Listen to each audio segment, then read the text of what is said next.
Proses terjadinya angin. Tentang angin, pertama kita lihat proses terjadinya angin. Perhatikan pada gambar berikut ini.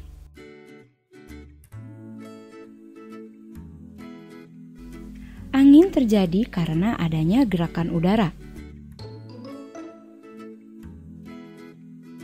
Gerakan udara terjadi karena adanya perbedaan tekanan udara.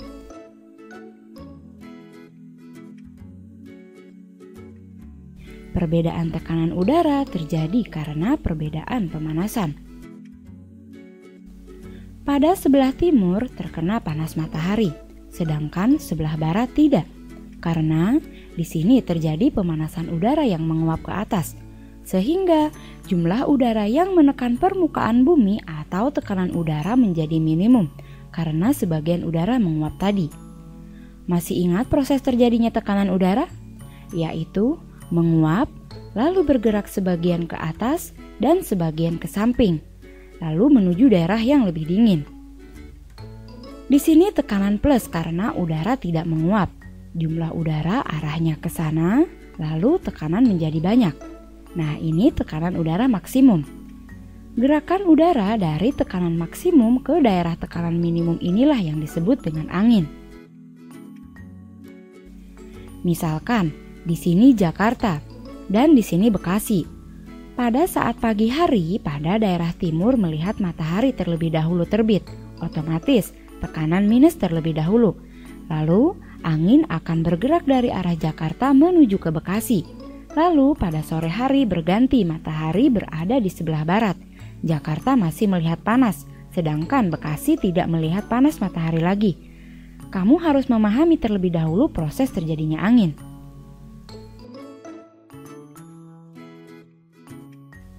Lanjut pada pengertian angin. Menurut tokoh Bryce Ballard, beliau mengatakan bahwa angin adalah udara yang bergerak dari daerah bertekanan maksimum ke daerah bertekanan minimum. Perhatikan, ini adalah polar. Ini adalah iklim tropis, berarti panas. Kemudian subtropis, berarti setengah panas. Kemudian subpolar, sedang setengah dingin. Lalu polar kutub atau iklim dingin. Lalu bayangkan, ini tropis, subtropis, subpolar, dan kutub polar iklim dingin. Matahari sepanjang tahun berada pada daerah tropis. Dari seluruh garis lintang ini yang paling panas berada di tengah atau di sini. Karena itu, udara yang menguap ke atas paling banyak, akibatnya tekanan udara paling rendah.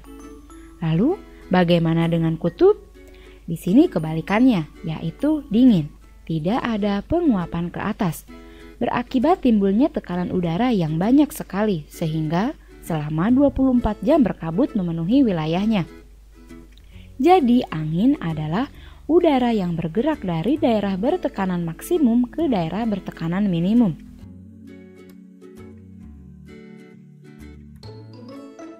Kemudian, pada poin yang kedua disebutkan, di sebelah utara Khatulistiwa membelok ke kanan dan di sebelah selatan Khatulistiwa membelok ke kiri. Dilihat dari arah datangnya angin, pembelokan angin disebabkan rotasi bumi yang menimbulkan gaya Coriolis, yaitu gaya yang menyebabkan penyimpangan arah gerakan akibat rotasi bumi. Jika bumi diam, ini yang terjadi. Jadi, sudah terbukti bahwa angin adalah udara yang bergerak dari daerah bertekanan maksimum ke daerah bertekanan minimum. Perhatikan gambar ini.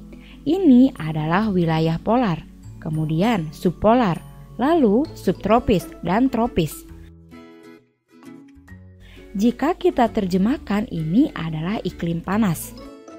Yang ini setengah panas, yang ini setengah dingin atau sedang, dan yang ini adalah dingin. Kamu bisa lihat ada matahari. Matahari mengenai wilayah tropis sehingga udaranya menguap. Karena udaranya menguap ke atas, jumlah udara atau tekanan udara di atas permukaan tanah atau bumi berkurang. Kita katakan tekanan minimum. Kemudian, sebagian naik ke atas dan sebagian berbelok. Sebagian naik ke atas ke angkasa tapi hanya sebagian kecil. Lalu Sebagian berbelok karena angin adalah benda gas yang sifatnya mengisi daerah yang kosong. Dari kutub menuju tropis, dari maksimum menuju minimum. Seperti di bumi duluan, mana ayam atau telur. Seperti itulah angin.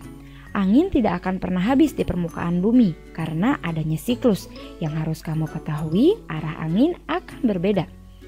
Di sini angin akan kita pecah menjadi 3, yaitu pertama, angin subtropis ke arah tropis, dan yang kedua, dari kutub ke arah subpolar, dan yang ketiga, subtropis ke arah subpolar.